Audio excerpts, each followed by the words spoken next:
Hello everyone. आज का हमारा टॉपिक है फिक्स्ड कैपिटल और फैक्टर्स अफेक्टिंग फिक्स्ड कैपिटल। अब पहले हम पढ़ते हैं कि फिक्स्ड कैपिटल होता क्या है।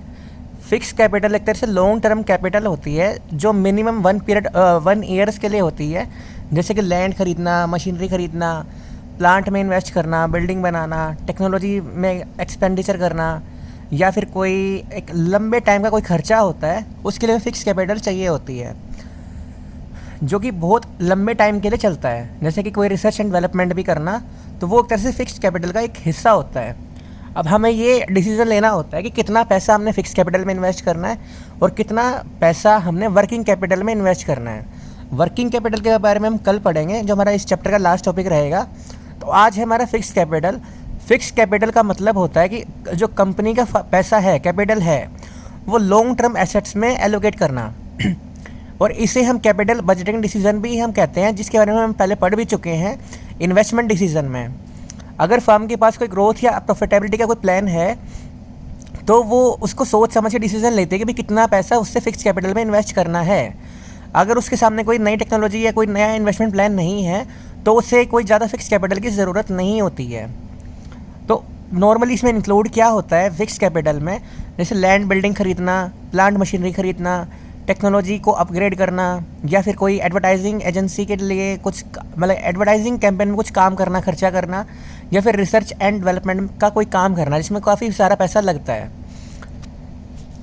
फिर हमारा पॉइंट आता है फैक्टर्स अफेक्टिंग फिक्स्ड कैपिटल, कि वो कौन कौन से फैक्टर्स हैं जिनके बिहाफ पे हम ये डिसीज़न लेते हैं कि वो कौन से फैक्टर्स हैं जो हमारे फिक्स्ड कैपिटल के डिसीज़न को अफेक्ट करते हैं कि हमें ज़्यादा लेना चाहिए, कम लेना चाहिए। मैंने इसे बीच बीच में अंडरलाइन कर रखे हैं जिससे आपको क्लियर होता रहेगा कि क्या पॉइंट है ये। पहला पॉइंट है नेचर ऑफ बिज़नेस का। जो हमारा बिज़नेस का जो नेचर है, वो टाइप क्या है, वो एक तरह से बहुत बड़ा फैक्टर होता है जो कि हमारी फिक्स्ड कैपिटल की रिक्वायरमेंट को काफ़ी ज़्यादा हद तक इफ़ेक्ट करता है। जैसे कि हमारा अगर बिज़नेस है, मैन्युफैक्चरिंग बिज़नेस है, मैन्युफैक्चरिंग बिज़नेस में क्या चाहिए होता है, आपको पता है कि लैंड और मशीनरी चाहिए होती है। अगर लैंड और मशीनरी ज़्यादा चाहिए मैन्युफैक्चरिंग के लिए तो उस केस में हमें ज़्यादा फिक्स कैपिटल चाहिए होगी ना, और बजाय कि अगर हम ट्रेडिंग कंपनी की अगर बात करें जिनका सिर्फ काम होता है बाइंग और सेलिंग का, उनको कुछ प्रोड्यूस नहीं करना होता है, उनको सिर्फ अपना स्टॉक बना के रखना है। अब स्टॉक आपको पता है कि क्या होता है, करंट एसेट में काउंट होता है। तो ट्रेडिंग कंपनीज़ को सिर्फ लो फिक्स कैपिटल चाहिए होती है, उन्हें खाली बस एक गोडाउन टाइप का कुछ चाहिए होता है, ज़्यादा फिक्स कैपिटल उनकी लगती नहीं है। मैन्युफैक्चरिंग एक बहुत बड़ी कंपनी होती है जो चीज़ें प्रोड्यूस करती है, वहाँ पे लेबर का खर्चा, मशीन्स का खर्चा, तो उन्हें ज़्यादा फिक्स कैपिटल चाहिए होती है। फिर हमारा नेक्स्ट पॉइंट आता है स्केल ऑफ ऑपरेशंस का। अगर कंपनी का जो स्केल ऑफ ऑपरेशंस है काफ़ी बड़ा है, काफ़ी लार्ज है, मतलब कि कंपनी की जो ऑर्गेनाइजेशन की जो कैपिटल है वो 200 करोड़ रुपए की है, तो उस केस में उनको फिक्स कैपिटल ज़्यादा चाहिए होगा क्योंकि उन्हें नई मशीनरी चाहिए और वो ज़्यादा अपनी प्रोडक्शन करना चाहते हैं। अगर वो प्रोडक्शन अपनी ज़्यादा बढ़ाना चाहते हैं तो उस केस में उनको फिक्स कैपिटल ज़्यादा चाहिए होगी, और जिनका स्केल अगर छोटा है तो उनको कम फिक्स कैपिटल चाहिए होगी। मान लो कि अगर मेरे बिज़नेस का जो प्रोडक्शन है, जो उसकी डिमांड या सप्लाई है, वो सिर्फ हरियाणा में है तो मुझे कम फिक्स कैपिटल चाहिए। अगर पूरे इंडिया में है तो मुझे ऑब्वियसली ज़्यादा फिक्स कैपिटल चाहिए होगी। फिर हमारा थर्ड पॉइंट आता है टेक्निक ऑफ प्रोडक्शन का, कि हमारी प्रोडक्शन की टेक्निक क्या है। अब मेनली दुनिया में 2 तरह की टेक्निक्स होती हैं, मैं आपको बताऊंगा अभी भी कहाँ कहाँ क्या क्या होता है। जो डेवलप्ड कंट्रीज़ हैं जैसे कि अमेरिका है, जापान है, रशिया है, या इंग्लैंड भी है, तो वहाँ पे कैपिटल इंटेंसिव टेक्निक यूज़ की जाती है। मोस्टली काम मशीन से किया जाता है, तो वहाँ पे ज़्यादा फिक्स कैपिटल चाहिए होती है क्योंकि मशीन अगर आप खरीदोगे तो आपको ज़्यादा पैसा लगेगा ही लगेगा। इंडिया जो है एक तरह से लेबर इंटेंसिव टेक्निक फॉलो करता है, वहाँ पे लेबर ज़्यादा यूज़ होती है, मशीनरी कम यूज़ होती है।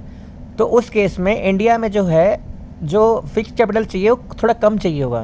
ये मैं कंट्री वाइज आपको बता रहा हूँ, लेकिन ये बिज़नेस वाइज आपको पता लग जाएगा कि अगर आपको नई टेक्नोलॉजी यूज़ करनी है तो आपको थोड़ा ज़्यादा पैसा लगाना पड़ेगा। अगर आपको लेबर से काम लेना है तो आपको कम पैसा देना पड़ेगा, क्योंकि लेबर सस्ती है और टेक्नोलॉजी महंगी है। आप टेक्नोलॉजी के अलग फ़ायदे हैं, लेबर के अलग फ़ायदे हैं, बस खाली लेबर का थोड़ा सस्ता पड़ जाता है इसलिए चल जाता है काम। लेकिन अगर आपको टेक्नोलॉजी यूज़ करनी है और काम अपना फास्ट करना है तो आपको ज़्यादा फिक्स कैपिटल चाहिए होगी। फिर हमारा आता है नेक्स्ट पॉइंट आता है हमारे, इसमें टोटल 8 पॉइंट्स ही हैं, ज़्यादा बड़ा टॉपिक नहीं है ये, और कल का थोड़ा बड़ा टॉपिक हो जाएगा और लास्ट भी होगा, उसके बाद चैप्टर आपका कंप्लीट हो जाएगा ये वाला। फिर ये पॉइंट है टेक्नोलॉजी अपग्रेडेशन। जैसे कि टाइम पे टेक्नोलॉजी को अपग्रेडेशन की ज़रूरत होती है कि जब आप बच्चे भी थे, मतलब कि 5-6 साल पहले की बात अगर नहीं है, आपके तो टाइम की बात है ही नहीं है, मतलब से करीब 15-20 साल पहले की टाइम की बात करता हूँ मैं। उस टाइम में लैंडलाइन फ़ोन हुआ करते थे, फिर धीरे धीरे मोबाइल फ़ोन आए, फिर धीरे धीरे स्मार्टफोन आ चुके हैं, अब 4G फ़ोन भी हैं, अब हो सकता है कि नेक्स्ट 2-3 सालों में 5G भी शुरू हो जाएगा। तो टेक्नोलॉजी अपने आप ही या स्लोली अपग्रेड होती रहती है। अगर आपकी कंपनी को, जो आपकी कंपनी है, अपनी टेक्नोलॉजी को अपग्रेड करना चाहते हैं, बहुत क्विकली अडॉप्ट करना चाहते हैं, तो आपको ज़्यादा फिक्स कैपिटल आपको चाहिए होगी, क्योंकि उसके लिए आपको नए प्लांट्स, मशीनरी खरीदने पड़ेंगे। अगर आपकी कंपनी जो है अपनी टेक्नोलॉजी को जल्दी से अपग्रेड नहीं करना चाहती है, वो ओल्ड मशीनरी से ही काम करना चाहती है, तो आपको ज़्यादा फिक्स कैपिटल नहीं चाहिए, क्योंकि आपको नई मशीनरी खरीदने के लिए कोई पैसा आपको नहीं चाहिए होगा। टेक्नोलॉजी का एक तरह से मतलब होता है कि जो बाकी सारे कंपटीटर्स आपका यूज़ कर रहे हैं, अगर आपको भी उसके अकॉर्डिंग अपने आप को चलना है, तो आपको ज़्यादा फिक्स कैपिटल चाहिए होगी, क्योंकि आपको नई मशीनरी खरीदनी पड़ेगी, और अगर नहीं खरीदनी है तो आपको कम फिक्स कैपिटल चाहिए होगी। फिर हमारा नेक्स्ट पॉइंट आता है ग्रोथ प्रोस्पेक्ट्स का। जिन कंपनीज़ के पास में अच्छे हायर प्लान्स होते हैं, ग्रोथ प्लान्स होते हैं, उन्हें ज़्यादा फिक्स कैपिटल चाहिए होगी, क्योंकि इन्वेस्टमेंट प्रपोजल, जैसे मैंने आपको बताया भी था, एक एग्जांपल लिया भी था कि अगर मेरे पास कोई इन्वेस्टमेंट करने के लिए कोई प्लान है जहाँ पे मैं इन्वेस्ट करके कुछ अर्न कर सकता हूँ, प्रॉफिट अर्न कर सकता हूँ, तो मुझे ज़्यादा फिक्स कैपिटल चाहिए। अगर मेरे सामने कोई ग्रोथ प्लान नहीं है, या मेरे पास कोई ऐसा ऑब्जेक्ट की कोई अल्टरनेटिव नहीं है जिसमें मैं इन्वेस्ट करके पैसा कमा सकता हूँ, तो उस केस में मुझे कोई ज़्यादा फिक्स कैपिटल की ज़रूरत नहीं है। ये आपको थोड़ा रिवाइज करा देता हूँ कि जैसे डिस्ट्रीब्यूशन डिसीजन था कि अगर मुझे कहीं इन्वेस्टमेंट करनी है तो मैं रिटेन्ड अर्निंग के रूप में अपने पास प्रॉफिट रख लूँगा, और अगर मेरे पास कोई इन्वेस्टमेंट प्लान नहीं है तो मैं डिविडेंड पे कर दूँगा, तो मुझे ज़्यादा फिक्स कैपिटल की तब ज़रूरत नहीं पड़ेगी। फिर हमारा नेक्स्ट पॉइंट आता है डाइवर्सिफिकेशन का। डाइवर्सिफिकेशन का वर्ड का मतलब होता है चेंज करना, अपने आप को एक तरह से एक वेरिएंस लेके आना।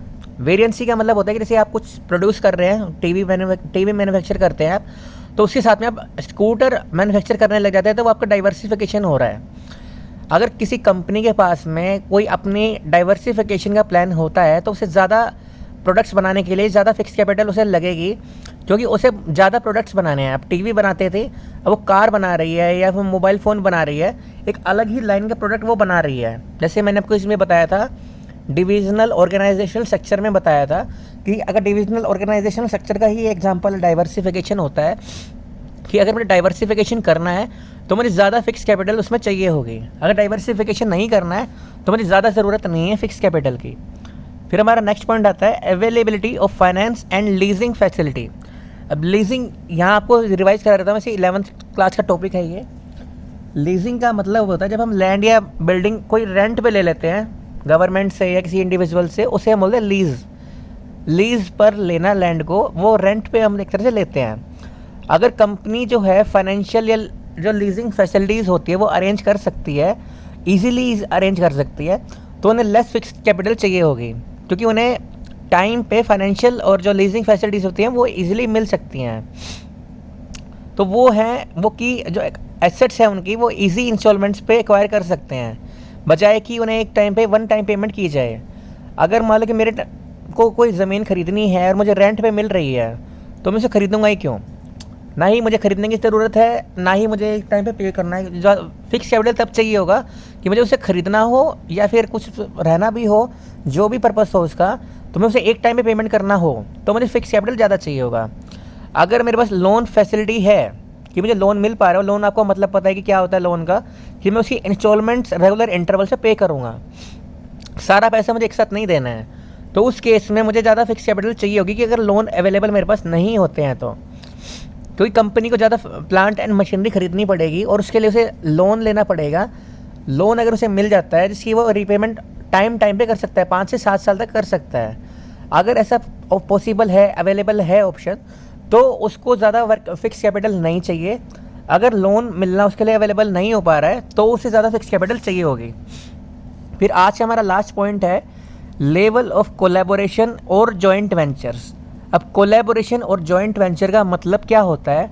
जब 2 या 2 से ज़्यादा जो बिज़नेस होते हैं वो आपस में कंबाइन होकर बिज़नेस करते हैं, उसे हम बोलते हैं कोलैबोरेशन या जॉइंट वेंचर। अगर कंपनी के पास में कोई कोलैबोरेशन या जॉइंट वेंचर का कोई ऑप्शन है तो वो लेसर फिक्स कैपिटल को प्रेफर करेगी, क्योंकि उनके पास जो जैसे मान लो कि एक से भले दो वाली चीज़ होती है कि अगर मेरे पास भी 10 करोड़ रुपए हैं, सामने वाले के पास भी 10 करोड़ रुपए हैं, तो मिलके वो 20 करोड़ हो जाएंगे, तो दोनों को ज़्यादा फिक्स कैपिटल की ज़रूरत नहीं पड़ेगी। अगर कंपनी बिज़नेस करना चाहती है, अपने अकेले में ही बिज़नेस करना चाहती है कि भाई किसी और के डिसीजन को इन्वॉल्व नहीं करना चाहती है, खुद ही का ही प्रॉपर कंट्रोल रखना चाहती है इंडिपेंडेंटली, तो उसे ज़्यादा फिक्स कैपिटल चाहिए होगा, क्योंकि एक पर्पज़ के लिए बिज़नेस करने के लिए उसे 15 करोड़ की ज़रूरत है और फिलहाल अभी उसके पास 10 करोड़ रुपए हैं। तो इसका मतलब ये बनता है कि अगर उसे बिज़नेस करना है या तो उसे कोलैबोरेशन करना पड़ेगा किसी के साथ में जिसके पास पैसा है, या फिर उसे खुद से ही पैसा इसमें इन्वेस्ट करना पड़ेगा। अगर वो कोलैबोरेशन कर लेता है तो उसे कम फिक्स कैपिटल की ज़रूरत होएगी, और अगर पैसा इन्वेस्ट खुद ही करना है तो उसे ज़्यादा फिक्स कैपिटल की ज़रूरत पड़ेगी। तो ये था हमारा आज का second last topic financial management chapter का, जिसमें हमने पढ़ा कि फिक्स कैपिटल होती क्या है, लॉन्ग टर्म एसेट्स इसको हम बोल सकते हैं, लॉन्ग टर्म कैपिटल इसको हम बोल सकते हैं, और कौन कौन से 8 फैक्टर्स ऐसे होते हैं जो हमारे फिक्स कैपिटल के डिसीजन को अफेक्ट करते हैं कि हमें फिक्स कैपिटल ज़्यादा रखनी है या कम रखनी है। क्योंकि अगर हम कम की ज़रूरत है और हम ज़्यादा रख रहे हैं तो वो एक तरह से हमारा लॉस हो रहा है। क्यों लॉस हो रहा है? अगर मान लो कि हमें 10 करोड़ रुपए की ज़रूरत है और हमारे पास 15 करोड़ रुपए रखा हुआ है, तो एक तरह से या तो हम उसका जो खर्चा है, जो कॉस्ट आ रही है, 15 करोड़ का अगर हमने लोन ले लिया तो 5 करोड़ का हम इंटरेस्ट ऐसे ही बेकार में पे कर रहे हैं, या अगर अपना भी पैसा है तो वो हम कहीं और इन्वेस्ट हमने नहीं किया तो हमारा लॉस हो रहा है। और अगर इन केस हमें ज़रूरत है ज़्यादा की और हमने कम ले लिया तो भी एक तरह से हमारा लॉस है। वो तो आप समझ ही जाएंगे कैसे लॉस होगा, क्योंकि हमें अगर ज़रूरत है 12 करोड़ रुपए की और हमारे पास 10 करोड़ रुपया है तो हमारे पास 2 करोड़ का कम है, तो हम प्रॉपरली मैनेज चीज़ें नहीं कर पाएंगे, तो हमारा लॉस ही होगा। तो ये ज़रूरी होता है कि सब कुछ एनालाइज करें कि हमें कितनी ज़रूरत है, उसके बाद ही हम कुछ अरेंज करें। ऐसे अंधाधुंध ना करें कि भाई हमने पहले अरेंज कर लिया फिर हम देखें कि भाई हमने कितना चाहिए था हमको। ऐसा कभी भी नहीं करना चाहिए, पैसे के साथ भी और किसी भी चीज़ के साथ में भी। पहले आप एनालाइज करें सिचुएशन को कि आपको किस चीज़ की ज़रूरत है, कितनी ज़रूरत है, उसके बाद ही सोचें उसे एक्वायर करने के लिए। तो ये था हमारा आज का topic, fix capital and factors affecting fix capital decisions. Thank you.